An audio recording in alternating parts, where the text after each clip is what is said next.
This presentation contains references to and images of medical discrimination, ableism, and abuse.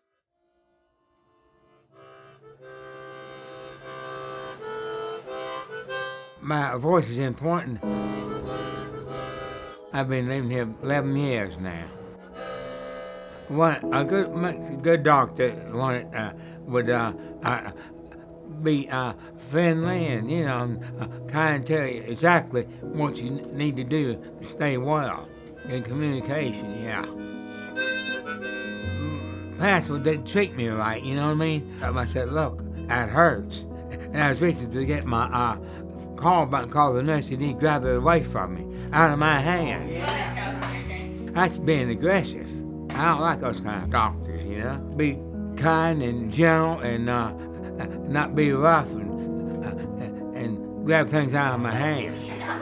You do a better job if everything is accessible. Have a ramp or something. Right to our office without having climbing steps or something. And make sure you have elevators for transport. I want to have more chairs in there for people to sit, you know? Nice leather back chairs. It's comfortable. You want a exam to be big and more people move around in. I'm the patient, so I have a right to information. Tell me what's going on so I can get well and get out. I'm a priority, and doctors should treat me right and tell me what's wrong. I have human rights. I'm no dummy. Human being. And I'm gonna be treated like one, not like a 5-year-old boy. My voice is important to make sure other people hear.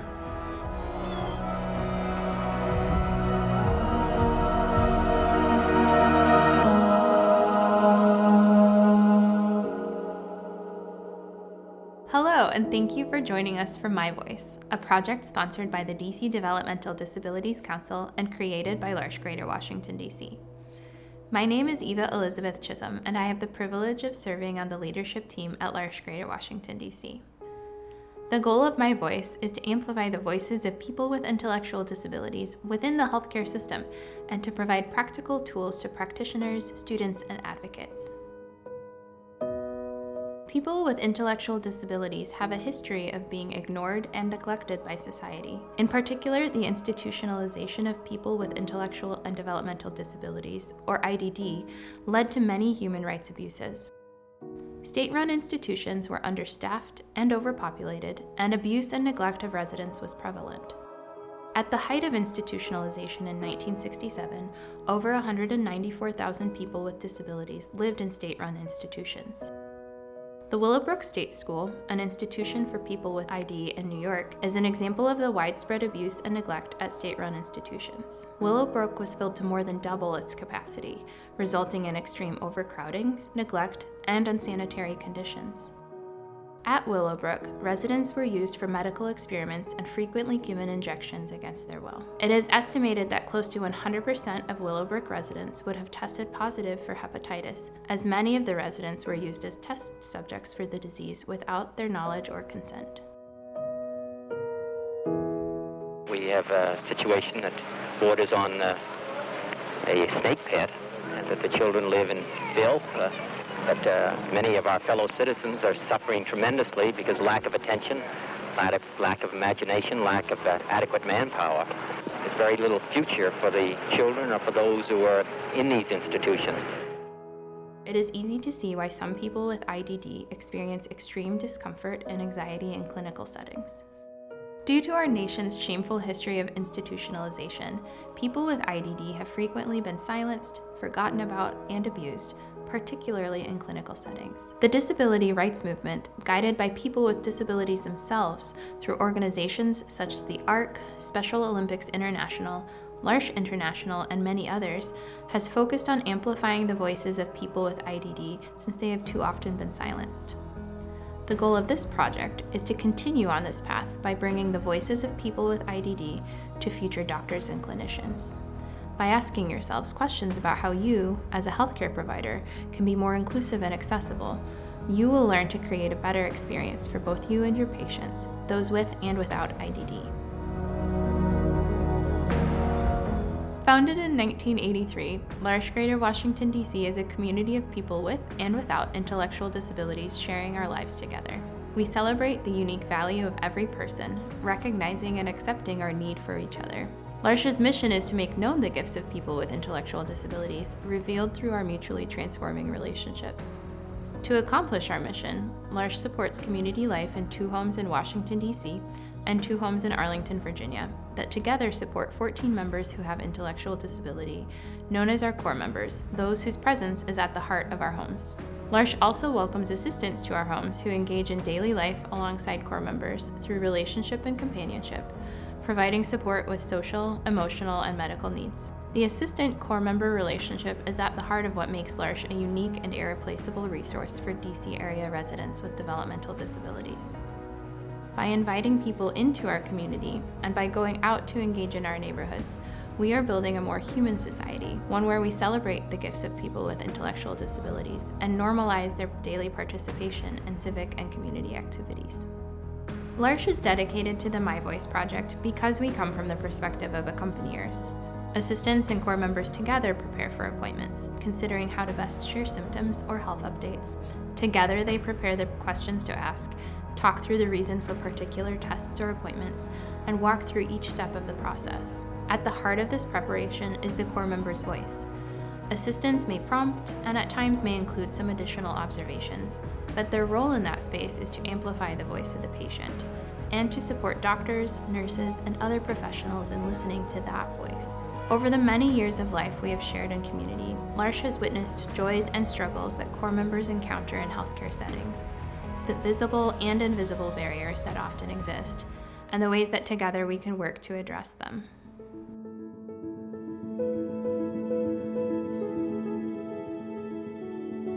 The overall goal of this session is to provide attendees with questions you can ask yourself, or bring to your medical practice as a self-assessment. In addition, this training aims to give healthcare workers a set of resources so that they are more equipped to serve patients with intellectual disabilities, recognizing that many of the suggestions will benefit all of your patients, regardless of disability or diagnosis. This session will highlight how to improve patient experience in the waiting room and in the exam room, with specific insights into differing communication styles and how to interact with a patient's family or support staff who may also be attending the appointment.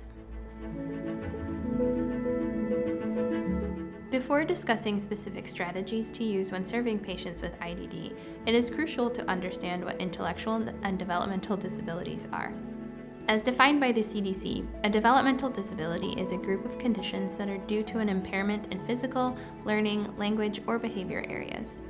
Intellectual disability, as defined in the DSM-5, involves impairments of general mental abilities that impact adaptive functioning in the following areas: the conceptual domain, so language, reading, writing, math, reasoning, knowledge, and memory; social domain, so things like empathy, your social judgment, or interpersonal communication skills; the practical domain, so things like self-management in areas such as personal care, your job responsibilities, money management, recreation, or organizing school and work tasks. Intellectual disability has an IQ score of 70 or below and goes under the umbrella of developmental disability. Because intellectual disabilities and developmental disabilities are very similar, they are often grouped together in the umbrella term of intellectual and developmental disabilities, or IDD. Some examples of IDD include autism spectrum disorder, Down syndrome, fetal alcohol syndrome, cerebral palsy, Fragile X syndrome, or just simply intellectual disability. My name is Yuko Gruber-Gibson. I was an assistant at one of our L'Arche homes in Virginia from 2014 until 2016, and also served as one of the leaders in the home.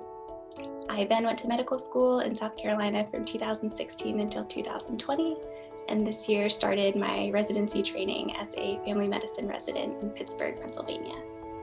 I think when I was growing up, I didn't have a sense of disability so much. I didn't have a good definition of it or even way of thinking about it because I didn't encounter that many people with disabilities.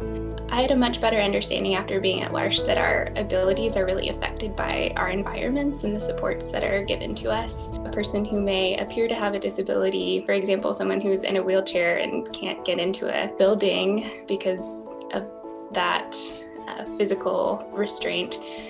If that building has an elevator or a ramp, it becomes much less of a problem that they can't walk up the stairs in the same way that someone else can. My sense of what is an ability or disability has changed and become more of a spectrum than a kind of discrete, these people are included and these people are not included. I recognize too that abilities in a physical realm or an intellectual realm don't mean that a person doesn't have great abilities in other realms. Labeling someone as having disabilities really doesn't give a full picture of who that person is. People are so different and everyone experiences their health conditions differently. So it can take some time to be comfortable with different people that have need for different supports. But I think that isn't just true of people with intellectual disabilities. I think that's true of all people, no matter who you meet in a physician's office or in a hospital ward or before a surgery. Their needs are really unique. And so the more that we get in the habit of practicing, kind of seeing the unique needs of one person, even if you have sort of a sense or a framework of what their medical condition might be, the better we serve that person. There can be aspects of caring for any patient, but particularly a patient with an intellectual disability, that can be intimidating. And the more that we lean into those experiences, the easier they get over time.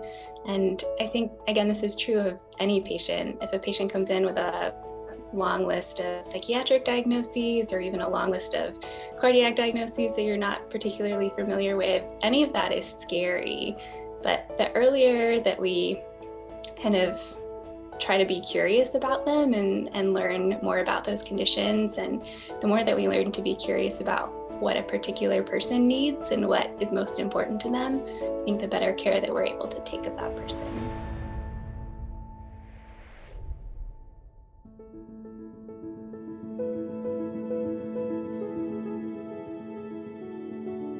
At L'Arche, core members and assistants often spend time in careful preparation for each appointment. For the weeks leading up to the appointment, assistants will note any potential concerns to bring to the doctor or professional at their weekly team meetings. Also, the assistant accompanying the core member to the appointment has specific preparation for each appointment, including a conversation with the core member about their goals and plans for the appointment. So some questions for you to consider might be, how could you prepare for appointments with accessibility and inclusion in mind? When you're first meeting a patient with IDD, are you entering into that appointment with any preconceived ideas in mind? Do you have some practical questions to ask that would help you prepare for that time? A patient's experience in the waiting room sets the scene for the rest of the appointment, and it is essential to set a tone of respect and welcome at the beginning of the appointment. One of the first things a patient will notice is how accessible your office is to them. Can their walker or wheelchair easily fit through the doorways of your office? Are your entrances equipped with handicap-accessible automatic doors? A patient struggling to enter your practice because they cannot safely open the door for themselves or cannot fit through the doorway with their adaptive equipment can really set a negative tone for the rest of their appointment. Is your waiting room seating comfortable and accessible? Are chairs configured such that people with adaptive equipment can easily move in the waiting room? Consider having a few seats in the waiting room set aside as priority seating for your patients with mobility needs. This way, even on a particularly crowded day, patients with disabilities can be assured of seating. Patients with sensory sensitivities should also be considered.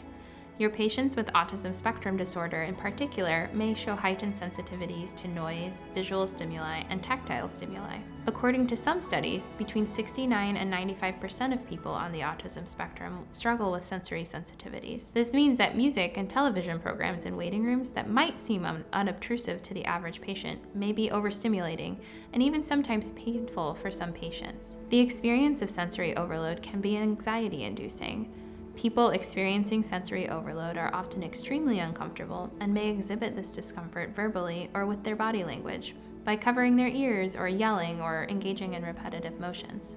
Patients who experience sensory overload in the waiting room are also more likely to have behavioral episodes and anxiety before the appointment, and this could impact his or her overall experience in the doctor's office and impact how well you are able to interact with and examine him or her.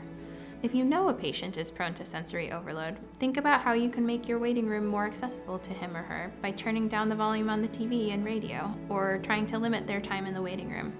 Consider giving them the option of bringing them back to the exam room early. It's also helpful to consider whether the materials in your waiting room are accessible. Do you have magazines available with large print? Or do you have waiting activities that could be accessible to patients with disabilities? Intake forms are often an important element of a patient's waiting room experience. People with disabilities might encounter unique challenges to filling these forms out appropriately. Many doctors do offer online portals, and these can be especially helpful for patients with disabilities and their circles of support. Giving patients the option to fill out their forms on their own time before the appointment can allow for more complete information and the comfort of filling out your paperwork at home. It's helpful to still consider, though, if these online portals include accessibility features. Is the language or the layout confusing? Are your prompts clear? And have you considered including a blend of visual or written language? The content and presentation of intake forms is important to consider. Could you consider offering the forms with modified or plain language to aid in patient understanding? Could your forms include visual or pictorial aids? Another crucial element to understand is that patients with disabilities and their circles of support might not be able to come to an appointment with a full medical history. This could be due to communication barriers or changes in support staff, or the loss of family medical history over time, or just a history of inadequate treatment. Also keep in mind that how a family explains a medical condition may differ from standard medical terminology. Forms requiring consent for patients with disabilities at times require some careful planning and coordination. Keep in mind that some people with disabilities are their own decision makers and are therefore responsible for their own medical or financial decisions. However, others may have a court-appointed guardian or a family member who is designated to give legal consent on their behalf. While service providers such as L'Arche may have permission to give general consent in case of emergencies, they typically need to coordinate with guardians. Hello, I'm Dr. Kim Bullock, and I'm a family emergency physician. Been in practice for about 20 years. I've been working with the disability population for 14 of that 20 years. I'm also faculty in Georgetown Department of Family Medicine. In the emergency department, there are challenges that extend to the environment itself. A very chaotic, can be very loud environment, very impersonal.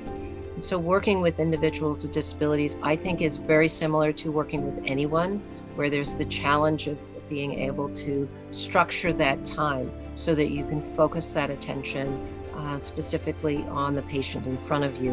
In the office-based setting, you have more time. There is certainly the availability of creating an environmental space that is more welcoming. And certainly I've seen changes and evolution over the years where within the office setting, it is more welcoming and is more inviting to individuals with disabilities. Challenges certainly exist because many times there's not the appropriate adaptations to something as simple as having an exam table that can be appropriately fitted for an individual who has difficulty getting on and off of the exam table. Wheelchair access can be challenging as well. Even the waiting room that may not be very welcoming and may not receive individuals with disabilities in such a way that you have the appropriate accommodations. I also see patients in their homes where certainly it is much more comfortable. There's the ability to dialogue in a very different way, a more intimate setting, and the information is much more contextualized. And I perhaps enjoy that space the best because of the interaction that goes on. And I have the ability to talk about many different medical as well as non-medical things, which I think is really exciting and strengthens that relationship with individuals with disabilities who have a tremendous amount to share that can really provide teaching moments and teaching opportunities about health and healthcare.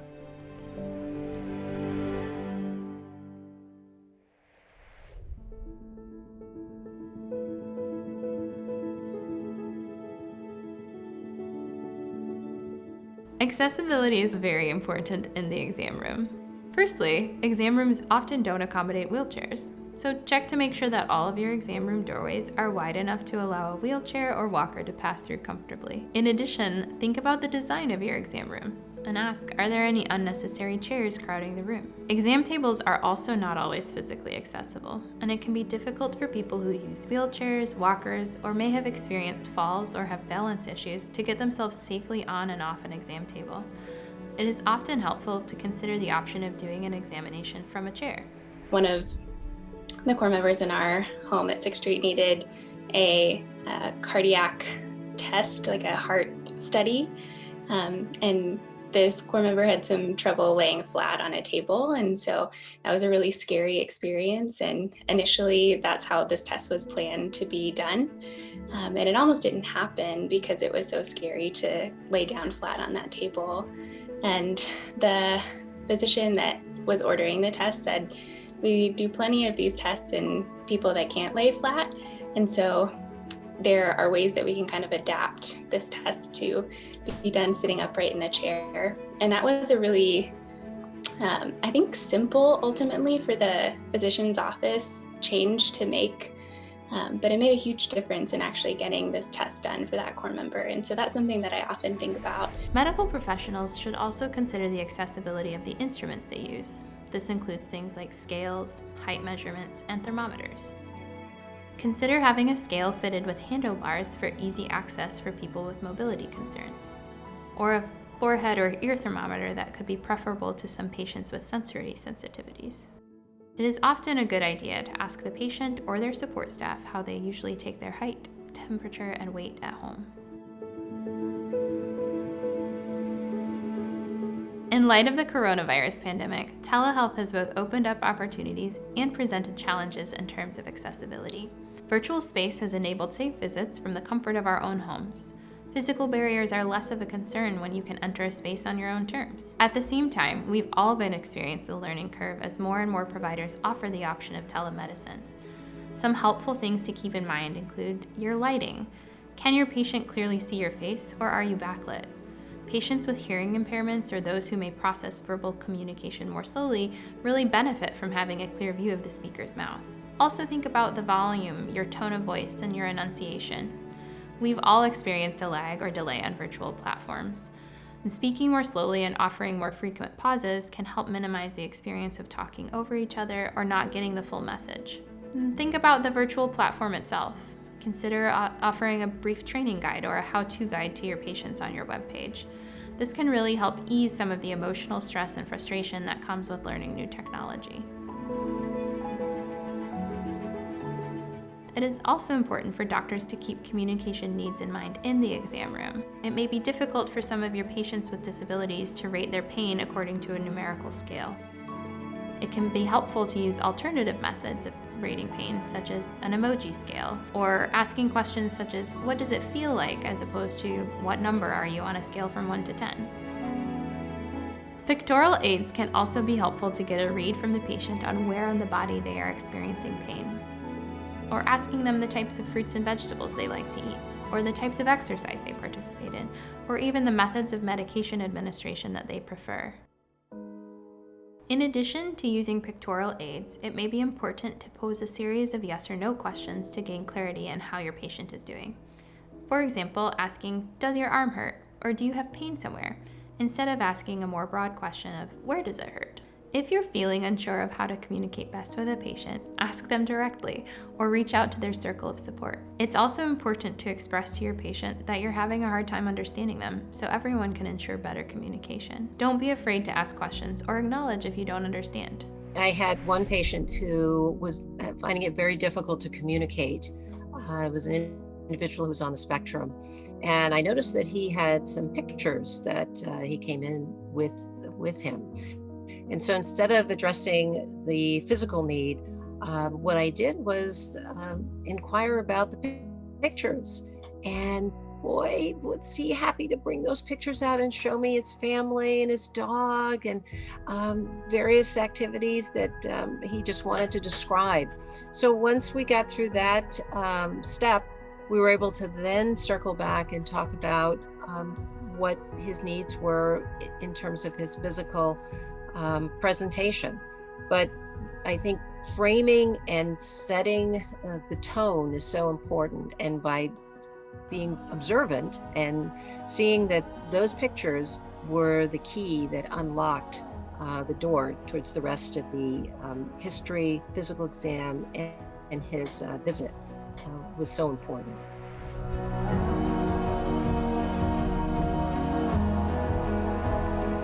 It's also helpful to give advance warning to the patient and their support team when scheduling an appointment if any tests will be needed. Some patients with disabilities may need to be reminded to drink enough water before the appointment in order for testing to be more comfortable.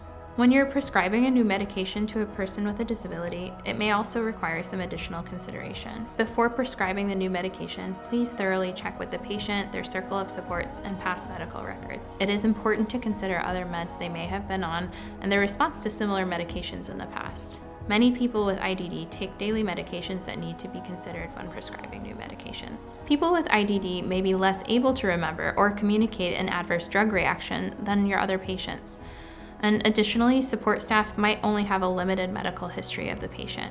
They might have worked with the patient their entire life or only for a few months. Particular care and attention to medical history is needed when prescribing new medications to patients with IDD. Please be patient and understanding with patients and their accompaniers who may ask for documentation for new medications. Our record keeping for administering new medications is extensive. Be aware that assistants need very specific documentation in order to be able to administer new medications to people with IDD.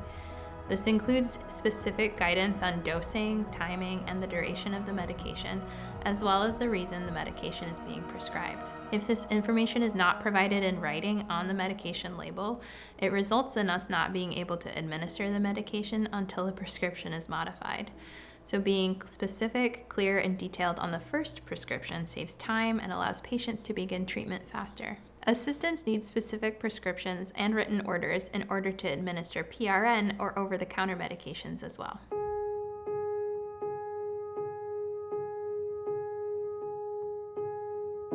In the exam room, it is imperative to be mindful of anxiety and past uncomfortable experiences when working with patients with disabilities. Due to our nation's history with institutionalization and the abuse of people with IDD, special sensitivity to potential past trauma should be kept in mind during medical appointments. People with IDD are up to 10 times more likely to experience abuse. According to one study, 49% of people with disabilities will experience 10 or more incidences of abuse in their lifetime. Researchers have also found that more than 90% of people with intellectual disabilities will experience some form of sexual abuse at some time in their lives. Up to 85% of cases of abuse go unreported in congregate settings. In the DC area, Forest Haven was an institution that was particularly known for its cruelty and eventually shut down by the government. Staff members there reportedly beat residents with rubber hoses, and numerous suspicious deaths of people with IDD were also reported. Sometimes the clinical nature of doctors' offices can trigger anxiety for patients with IDD. If this is true, it is a good idea to talk with the patient and their circle of support about knowing how to make doctors' visits more comfortable. In particular, be mindful about telling the patient, in the communication format that works best for them, exactly what you are going to examine or touch before initiating any physical examination.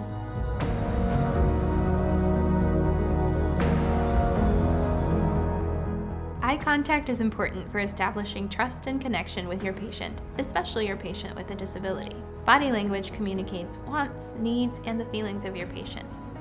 People with IDD might communicate in ways other than speaking.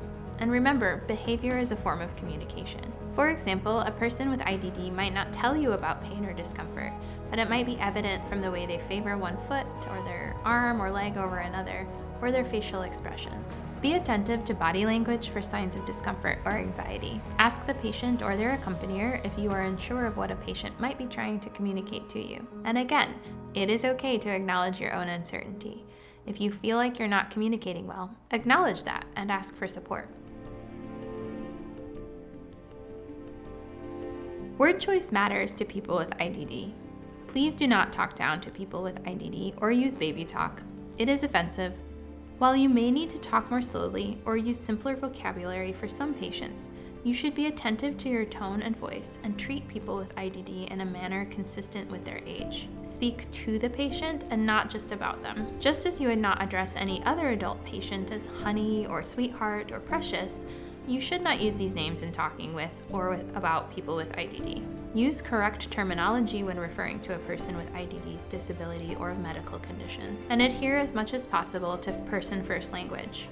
If you are not sure of how to refer to something, ask. Mental retardation is no longer a correct medical term. It is offensive to people with IDD, and we prefer that you use intellectual disability instead. Rosa, a young girl with an intellectual disability, and her family proposed a law changing the term mental retardation to intellectual disability. In October 2010, President Obama signed it into a federal law officially requiring that all instances of the word mental retardation be changed to intellectual disability in health, education, and labor policy. Make sure you change your paperwork to use the correct terminology of intellectual disability. Keep in mind that some people will not identify as someone with a disability. Diagnosis isn't identity. One of the things that I really noticed with the different experiences that core members had with their physicians or other healthcare providers was kind of centered on whether the healthcare provider spoke first to the core member. And I think we as assistants were always there to support the core members. And of course, there were times where we needed to fill in details that a core member maybe couldn't or didn't remember all of the details of what had happened, or maybe needed some extra help. But I think the doctors and other providers that had the best relationships with the core members were the ones that always started by asking the core member a question, or really focusing the conversation on the core member, and then just kind of relying on those of us that were there for additional support.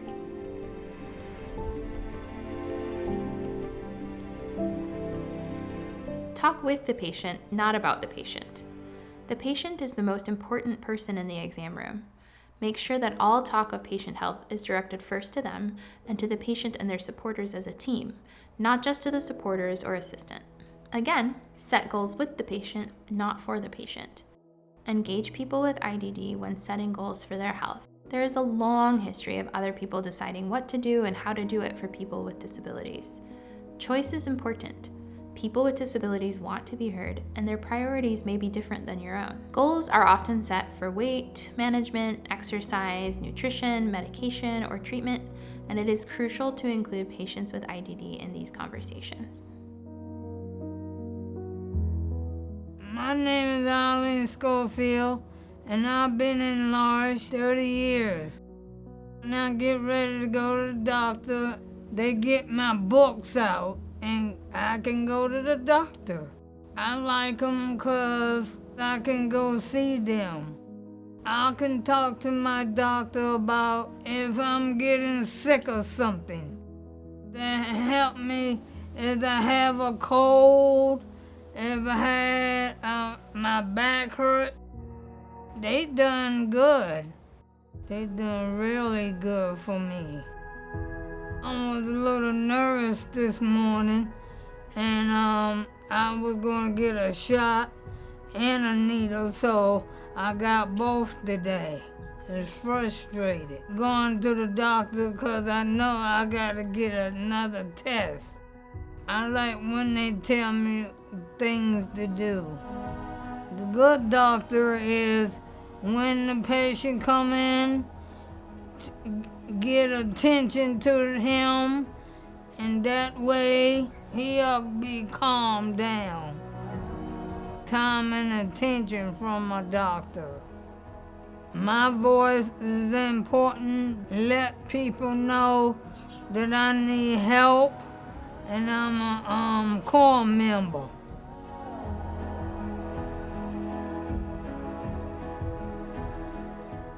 I think one thing I would hope that other healthcare providers are thinking about or maybe moving towards is thinking about the accessibility of their offices and their practices and their spaces, but also the accessibility of any interaction with a person with an intellectual disability. And I think anytime that we can maybe provide a little bit more time to spend with someone with an intellectual disability or someone I think even if someone needs a translation service or needs any sort of additional support, if there are ways that we can learn that about a person and try to work more time into our schedules, or kind of think about how best to support them, I think that goes a long way.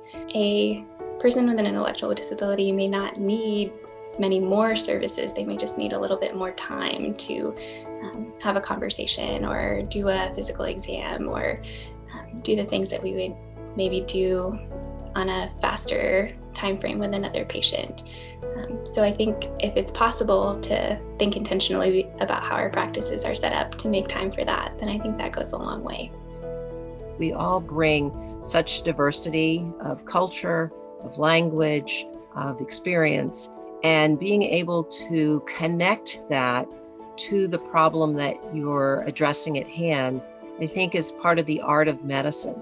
Not seeing individuals as part of their disease or part of their pathology, but as seeing that as one aspect of their total life. And that's a very important lesson. Medical students should see themselves as part of the larger humanity.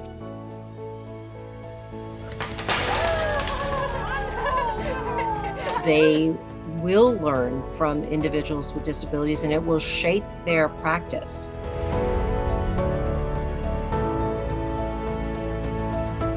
The L'Arche Greater Washington, D.C. website has more resources available for ongoing learning. Our partners at the DC Disability Council are also a great resource. And for current doctors and nurses, Special Olympics International also has a variety of resources. Thank you so much for attending this session. We're hopeful that from this presentation, you'll be empowered to increase inclusivity and accessibility in your fields of practice. We would like to thank the DC Developmental Disabilities Council for their partnership in creating the My Voice project. We would also like to thank the Comcast NBC Universal Foundation for their support through a Project Innovation grant. Special thanks to our panel of assistants, core members, and doctors, and to you, the viewers, for making this My Voice project possible.